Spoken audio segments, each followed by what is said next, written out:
Luciano, são tantos anúncios, são tantas ideias para estimular a economia, que a gente fica sem saber o que realmente vai prevalecer. Porque o governo diz uma coisa num dia, depois volta atrás no outro. Finalmente, isso já é uma decisão? Já está documentado?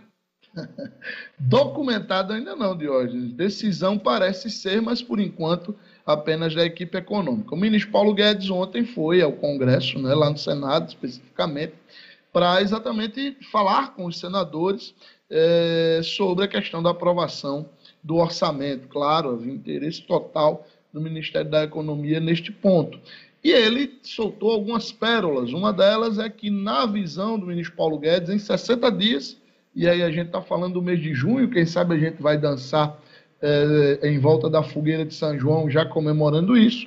Em 60 dias, o Brasil deverá ter, nas palavras dele, um totalmente novo cenário econômico, né? Um cenário muito, mas muito positivo na visão dele, e ele embasa isso falando na questão da da aceleração da vacinação e, com isso, uma retomada firme da economia. Dentro do contexto dos pedidos de aprovação do orçamento, Paulo Guedes sinalizou exatamente com este pacote. E ele citou 3 pontos, Jorge. Ele disse que, após a aprovação do orçamento, e o texto dele é exatamente assim: aprovado o orçamento, se os senhores aprovarem o orçamento hoje, podemos disparar a antecipação deste pacote. E aí, a ideia é que entre hoje e segunda-feira o governo anuncie pelo menos 3 medidas.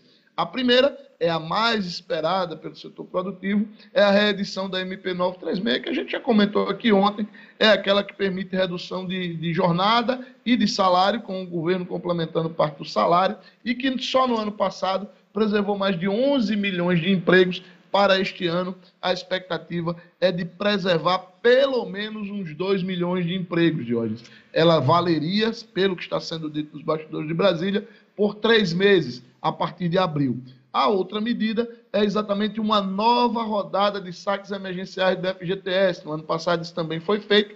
Há uma expectativa de que este ano também volte a acontecer. E, por fim, a antecipação do 13º salário dos aposentados do INSS, que, ao invés de receber lá em dezembro, receberiam agora, a partir de abril, entre abril e maio, e só isso daí representaria a injeção de algo em torno de 50 bilhões de reais na economia nesse primeiro semestre. Claro, tirando um dinheiro que entraria no segundo semestre, mas isso aí fica na conta do otimismo do ministro, porque espera que o segundo semestre seja completamente diferente do ponto de vista econômico. Vamos aguardar. Luciano, uma coisa que vai ter também suas consequências, repercussões no meio econômico, é a mudança do ministro das Relações Exteriores, o Ernesto Araújo, que é marcado aí por uma gestão desastrosa, equivocada, da diplomacia brasileira. E o agronegócio está muito forte nessa cobrança de troca do ministro, né?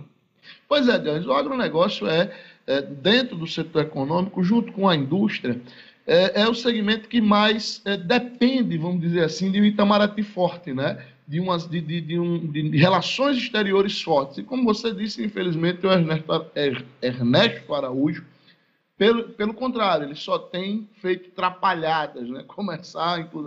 A última foi exatamente anteontem, né? Ontem, na realidade, com aquele gesto, né?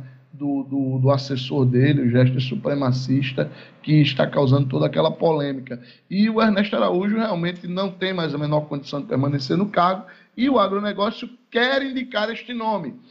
Infelizmente, na minha opinião, este nome deve vir do fatídico Centrão de hoje. É isso. Nova prévia em alta da inflação traz de volta temor de preços em subida até dezembro. A gente volta a viver aí a agonia do aumento da inflação, Luciano Kleiber. Pois é, Dionis, ontem o IBGE, que é quem calcula a inflação oficial, divulgou o que eles chamam de IPCA 15, que é a prévia do meio de mês da inflação. E essa prévia ficou em 0,98. Só para o nosso ouvinte ter uma ideia, em março do ano passado, essa prévia do IPCA 15 era de 0,43. Hoje ela está em 0,98, quer dizer, mais que o dobro, né? A projeção para 12 meses de hoje, que lá em março do ano passado era de 3,67, Hoje ela é, para março, de 5,52%. 5,52%. O teto da meta de inflação do governo é de 5,25%. E o centro da meta é de 3,75%. Então, estaríamos muito acima do teto, do centro da meta e até do teto. O principal causador, segundo os analistas do IBGE, seriam exatamente as altas dos combustíveis, né?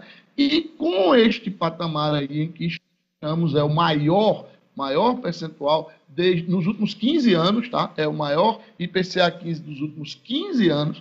A expectativa, infelizmente, é que a gente continue nessa escalada. Novembro a gente teve 4,22 de acumulado em 12 meses, janeiro a gente teve 4,30 e agora para março estamos indo para 5,52. Infelizmente, a expectativa é que ao longo de todo o ano esse comportamento se mantenha e possamos fechar o ano acima do teto da meta. Isso quer dizer não só os preços do nosso dia a dia em alta, mas taxa de juros em alta e incertezas no mercado econômico, Diógenes.